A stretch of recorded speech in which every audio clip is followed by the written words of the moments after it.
નમસ્કાર વિદ્યાર્થી મિત્રો, આજના વિડીયોની અંદર આપણે ધોરણ 10 વિષય સામાજિક વિજ્ઞાનનું તારીખ 16/1/2026ના રોજ લેવાયેલ દ્વિતીય વાર્ષિક પરીક્ષાના બનાસકાંઠા જિલ્લાનું એકદમ ઓરિજિનલ પેપરનું સાચું સોલ્યુશન કરીશું તથા જે વિદ્યાર્થીઓને પેપર બાકી હોય એ પણ આ વિડીયોને જરૂરથી જોજો, કારણ કે આની અંદર જે પ્રશ્નો પૂછાયેલા છે એ તમારા માટે ખૂબ જ અગત્યના છે, તો એ પણ વિભાગ વાઇઝ તમે સ્ક્રીનશોટ લેતા રહેજો. ઓકે મિત્રો, આવા ઉપયોગી વિડીયો માટે આપણી ચેનલને સબસ્ક્રાઈબ કરજો અને તમારા બીજા મિત્રોને પણ શેર કરજો. વિભાગ એની અંદર જુઓ મિત્રો, પહેલાં તમને જોડકા આપેલા હતા, 5 ગુણના જોડકા છે વિભાગ એની અંદર. તેમાં તમને પહેલો પ્રશ્ન આપેલ છે જો લોથલ, તો લોથલમાં જવાબ આવશે મિત્રો અમદાવાદ, ઓપ્શન બી જવાબ થશે એનો. પછી બીજા નંબરમાં છે કાર્બેટ, તો એમાં જવાબ આવશે ઓપ્શન એફ, ઉત્તરાખંડ જિલ્લામાં આવે છે આવ્યું.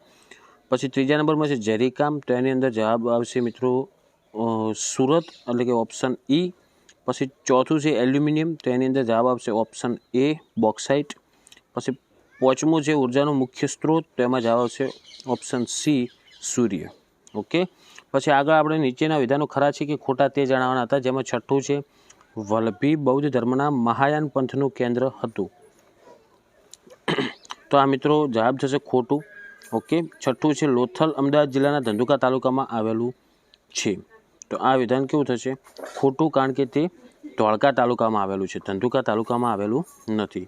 પછી આગળ આઠમું છે મોટર વ્હીકલ એક્ટની કલમ 194B મુજબ સીટ બેલ્ટ પહેર્યા વગર મોટર કાર ચલાવવા કે તેમાં મુસાફરી કરવા માટે દંડ થઈ શકે છે, તો આ ઓપ્શન સાચું થશે, કારણ કે દંડ ફટકારી શકાય. પછી આગળ છે શ્રીલંકા માનવ વિકાસ આંકમાં ભારતથી નીચા ક્રમે છે, તો આ વિધાન ખોટું આવશે, કારણ કે ભારતના ઉપરના ક્રમે આવે છે. પછી 10મું છે બળવાખોરી એ વૈશ્વિક સમસ્યા છે, તો આ પણ ખોટું થશે. ઓકે, કારણ કે તે આંતરિક કે રાષ્ટ્રીય સમસ્યા છે, આતંકવાદ એ વૈશ્વિક સમસ્યા છે, તો એટલા માટે 10મું ખોટું થશે. પછી આગળ 11મું ખાલી જગ્યાઓ આપેલ છે, જેમાં પ્રાચીન ભારતના જ્યોતિધરોએ સમગ્ર દેશને ખાલી જગ્યા એવું વિશાળ નામ આપ્યું હતું, તો એમાં જવાબ આવશે મિત્રો ભરતખંડ. 12મું છે ઈસવીસન ખાલી જગ્યામાં વન્યજીવોને લગતો કાયદો અમલમાં આવ્યો છે, તો એમાં જવાબ આવશે ઈસવીસન 1972માં. 13મું છે પૃથ્વીના ખાલી જગ્યા ટકા ભાગમાં પાણી છે, તો એમાં જવાબ આવશે મિત્રો 71%. 14મું છે સ્વતંત્રતા પછી ભારતમાં સ્પષ્ટ વાવેતર ક્ષેત્રના લગભગ ખાલી જગ્યા ટકા ભાગમાં સિંચાઈ થાય છે, તો એમાં આવશે મિત્રો 38%. પછી આગળ 15મું છે રેલ માર્ગમાં વિશ્વમાં ભારતનું સ્થાન ખાલી જગ્યા છે, તો એમાં આવશે બીજું. ઓકે, પછી આગળ વિકલ્પો આપેલા હતા, જેમાં 16મો છે અમને ચારે દિશાઓથી માંથી સારા અને શુભ વિચારો પ્રાપ્ત થાવ, આ સંદેશ કયા વેદમાં આપેલ છે, તો એમાં જવાબ આવશે મિત્રો ઓપ્શન એ ઋગ્વેદ. પછી આગળ 17મું છે 1 કિલો ઘઉંનું ઉત્પાદન કરવા માટે લગભગ ખાલી જગ્યા લીટર પાણીની આવશ્યકતા રહે છે, તો એમાં જવાબ આવશે મિત્રો ઓપ્શન સી 1500. પછી 18મું છે પૃષ્ઠીય જળનો મુખ્ય સ્ત્રોત કયો છે, તો એમાં જવાબ આવશે મિત્રો ઓપ્શન ડી સરોવરો. ઓકે, પછી 19મો છે વિકાસશીલ દેશોમાં કયા ક્ષેત્રોનું પ્રભુત્વ હોય છે, તો એમાં જવાબ આવશે બી પ્રાથમિક ક્ષેત્રનું. પછી 20મો છે ભારે વાહન ચલાવવાનું લાયસન્સ કેટલા વર્ષની ઉંમરે પૂર્ણ થયા બાદ મળી શકે છે, તો એમાં જવાબ આવશે મિત્રો ઓપ્શન સી 20 વર્ષ. વિકલ્પમાં ઓપ્શન 18 પણ આપેલ છે અને 21 પણ આપેલ છે, પણ સામાન્ય રીતે કોમર્શિયલ માટે શું વપરાય છે 20 વર્ષ વપરાય છે. ઓકે, કારણ કે 18 અને 21 એ પણ તમને આપેલ છે તો કન્ફ્યુઝન થાય, પણ 20 ઓપ્શન સાચો જવાબ ઓપ્શન સી આવે 20 આવે, પણ આમાં આપણે 20 નથી એની જગ્યાએ શું લખી શકીએ 21 પણ લખી શકીએ. પછી તમારે એક વાક્યમાં જવાબ આપવાના હતા કે ગુજરાતનું સૌથી મોટું બંદર કયું છે, તો એમાં જવાબ આવશે 21માં કંડલા. પછી 22મું છે ગુજરાતનું ઓટોમેટિક લોક ગેટ ધરાવતું બંદર કયું છે, તો એમાં જવાબ આવશે મિત્રો ભાવનગર.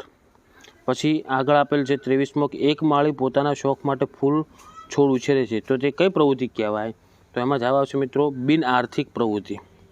પછી 24મું છે પ્રાથમિક ક્ષેત્રમાં કઈ કઈ સેવાઓનો સમાવેશ થાય, તો એમાં જવાબ આવશે મિત્રો ખેતી, પશુપાલન, મત્સ્ય ઉદ્યોગ, જંગલકામ અને ખાણકામ. ઓકે, પછી જુઓ હવે જે વિદ્યાર્થીઓને પેપર બાકી હતું એમના માટે આપણે આઈએમપી પ્રશ્નો આપી દઈએ, તો વિભાગ બીનો તમે 25થી લઈ અને 36 સુધીના સ્ક્રીનશોટ લઈ લો. જો તમને ના ખ્યાલ હોય જણાવી દો, આપણે આઈએમપી પેપર મૂકેલું હતું આગળ, એમાંથી આર્યો વિશે, દ્રવિડ વિશે આ પ્રશ્નો મેં તમને કીધા આઈએમપી છે, તમારે જોવું હોય તો તમે જોઈ શકો છો. તો એ પ્રશ્નો પણ આવ્યા છે. તો આગળ જે આઈએમપી હવે તમારે પેપર બાકી હોય તમે આઈએમપી પ્રશ્નોનું પેપર જે મૂકો ને એ પણ તમે જોઈ શકો છો. તો વિભાગ બીના 25 થી 36નો સ્ક્રીનશોટ લઈ લીધો. પછી આગળ 37મો પ્રશ્ન છે, સાંપ્રદાયિકતા દૂર કરવાનો ઉપાય લખો, એનો પણ સ્ક્રીનશોટ લઈ લો. ઓકે, હવે આગળ વિભાગ સી 38 થી 46 સ્ક્રીનશોટ લઈ લો. અને વિભાગ ડી છેલ્લે, જેમાં નકશો પણ આપેલ છે. જો કાંપની જમીન, ગીર અભયારણ્ય, કોફી પકવતો એક પ્રદેશ, સુતરાઉ કાપડનું ઉદ્યોગનું કેન્દ્ર. તો તમે વિભાગ ડીનો પણ 47થી લઈ અને 54 પ્રશ્નનો સ્ક્રીનશોટ લઈ લો. આગળ જે 54મો છે દ્રષ્ટિહીન વિદ્યાર્થીઓ માટે જ છે.